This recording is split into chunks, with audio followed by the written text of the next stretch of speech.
Hi there, this is Ray with Easy Simple Mechanic. For those of you that haven't joined us before, this Raptor was bought at Copart, and the frame was damaged beyond repair, along with some other damage to the front core support under the radiator and the fender support, bumper, and all of the front pieces of equipment like the radiator, the condenser, and some of those items, the underneath the shields and everything else. So when I tried to get it fixed, I talked to Body Man. He said it was going to cost more for him to fix that, and it was never going to be like stock. So I decided to go ahead and change the frame. Now the issue was that I had the truck in front of my driveway, and it didn't fit in the garage to be able to do that work. Plus, I didn't really have the equipment to lift it, like lifts and all that kind of stuff to lift the cab. So we had to be creative, and we swapped the frame in the driveway, and now we are kind of finishing up the remaining items, like the core support, getting all that fixed, and then getting it all put back together so that we can have a nice running truck again.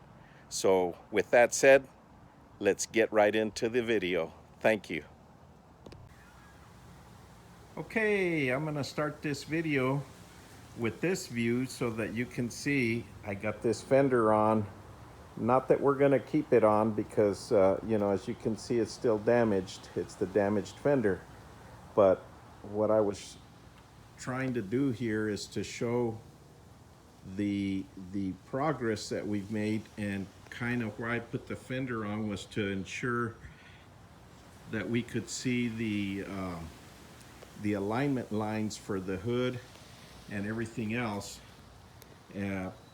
before I went ahead and welded things up and made them good. But in actuality, I did all that welding because I knew it was perfect aligned with the frame. So I just wanted to show you this, and then I'll pull the fender off so that I can show you guys what we did here and give you an update on the other stuff. But anyways, I just want to show you the alignment. Here's the hood alignment, and you can see that's really nice lines right there on the hood.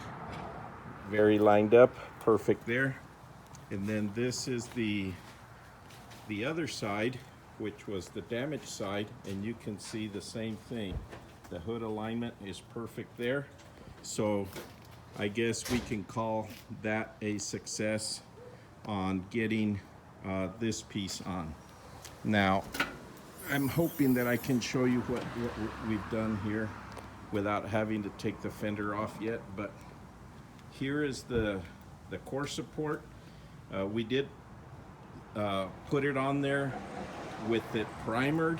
I took it and I cleaned all that, remember all that bad rust that was on here? It's all nice and smooth now and nice and clean. And then we took and cleaned everything up real good, sanded it down, roughed it up a little bit.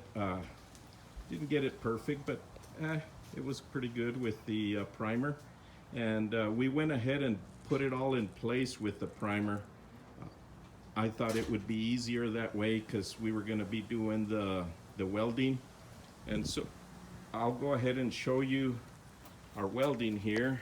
Well, actually, we ground it down to make it nice, but yeah, you know, not the best. But we didn't have those spot welders, so I had to do it the old-fashioned way, which was just weld everything up and then grind it down to get it to work there.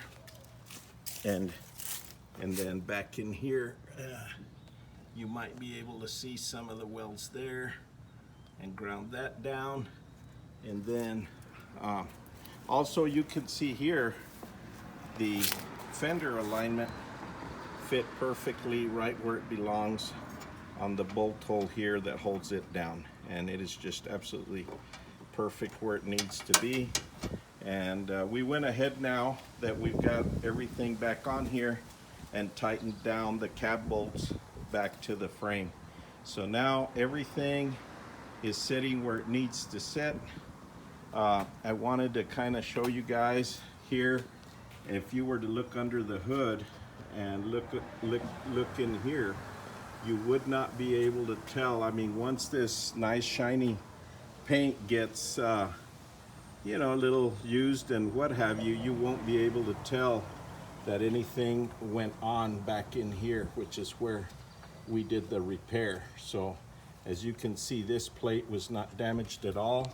Even the rivets from this side here, the rivet holes are still here. So you can kind of see those rivet where the spot welds were, because what I did on the back side, instead of drilling those out the way we did down here on the bottom, I actually ground those out from the other side. I just took the grinder to them and ground them out. So that way it still on this side looks all factory original. And then as you can see under here, we'll show you what we did here. Maybe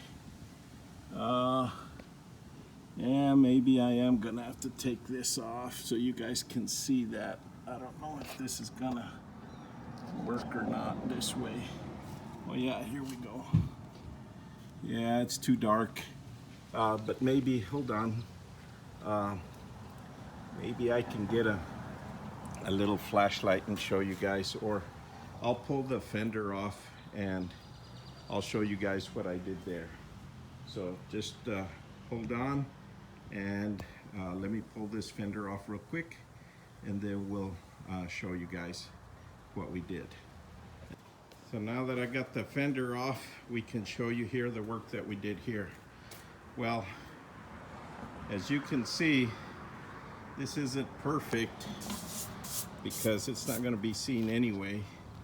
I didn't take the time to body fill this and sand it down smooth. That's just what I got done once I got done welding the seam here, and I took the grinder to it and smoothed that all out.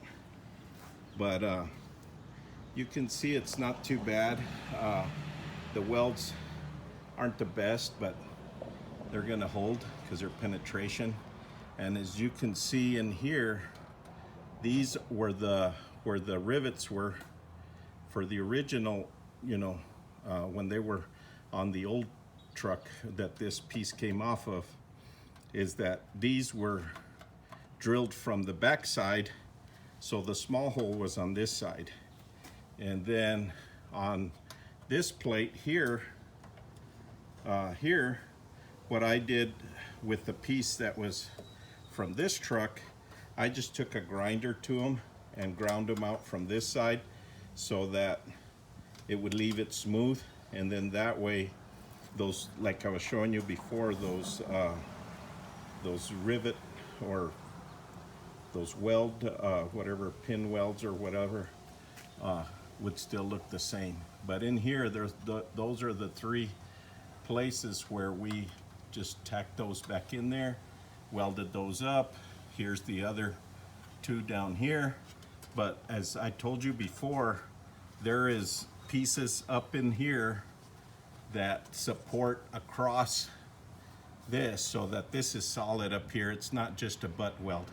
So besides the butt weld, you can see down here we have a piece that was laid in here and in underneath here, so that under here we have a piece of metal, and the same thing under behind here.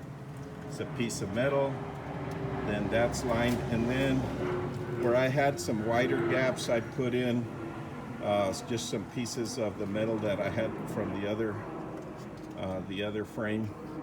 I put in there and I welded those in to make sure that we got a good base for a weld behind it and make this all one big piece again. So this stuff will be hidden away and you won't be able to see that. That'll be under the fender. But really, that's the only thing that if you were to pull this fender off would be able to tell you or show that this thing had been replaced. Now I could have bought these new, and taken them off there and gone through all the trouble of getting new ones from the dealer. But number one, they're quite a bit more expensive, and number two, that was actually a little bit more work to get all this stuff out of there, this foam, get all this stuff drilled out, get all of these spot welds taken out, and so that would be all a bunch more damage, and it wouldn't really look as good, I think, as just having this done, because otherwise we'd have welds up on there and everywhere else that these things attach to. On the back side, you'd be able to see all the spot welds that would be on the back here. And so I just decided that this would be the best way to go.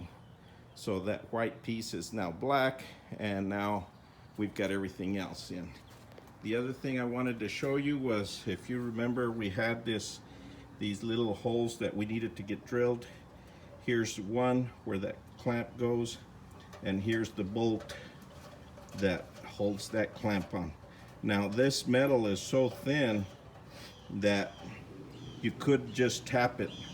So I had to drill the hole. What I did is I took out one of these from the old one of these nuts that was inside there, and I took and I turned it upside down, and I drilled a hole on the bottom. You can see right through there where there's a hole underneath, like under here. And I drilled a hole in the backside so I could put it up through the bottom, just like it is on the other one.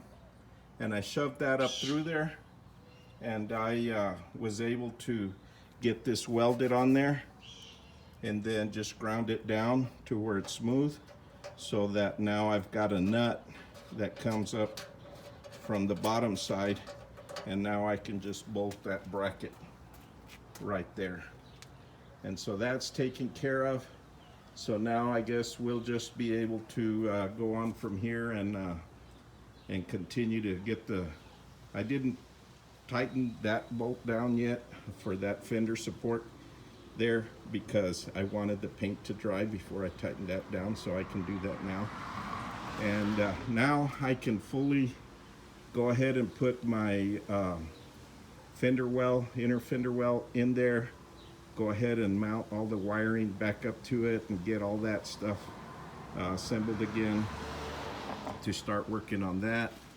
On this side here, I called, and I'm trying to find, they're searching for a fender and see if I can find a vehicle, a Raptor that has a black Raptor that would have a good passenger side fender, because I'd prefer to do that and just replace the fender, put it on, and then either try and get that door painted. But for now, I just want something that'll work, so I can go get this truck inspected and get it registered, get it on the road.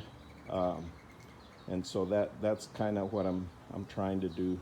I did get my tire back on here, and you can see, you know, the stuff chunks notched out of it where it came up against there.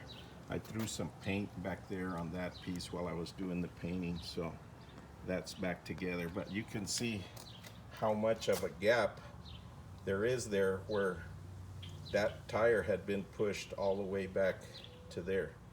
What's amazing is this has the rim locks on it, these wheels, and I don't know, I guess when we'll drive it we'll find out, but the only damage I see on it is right here where that thing got damaged.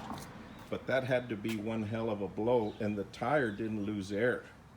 So those bead locks really worked, I guess, because that had to have cushioned all the blow, and that tire had to go all the way up against that wheel and shove that wheel all the way, that tire all the way, those 3 or 4 inches all the way back there for that gap. So that was one heck of a blow that damaged that other frame. So anyway, that's where we are. And folks, I guess that's gonna do it for this video. Please like, share, subscribe, and join us as we finish this trip to get this truck done. It's almost there. We're gonna get there, and we're really gonna enjoy this vehicle. So stay tuned, and we'll see you next time. Thank you.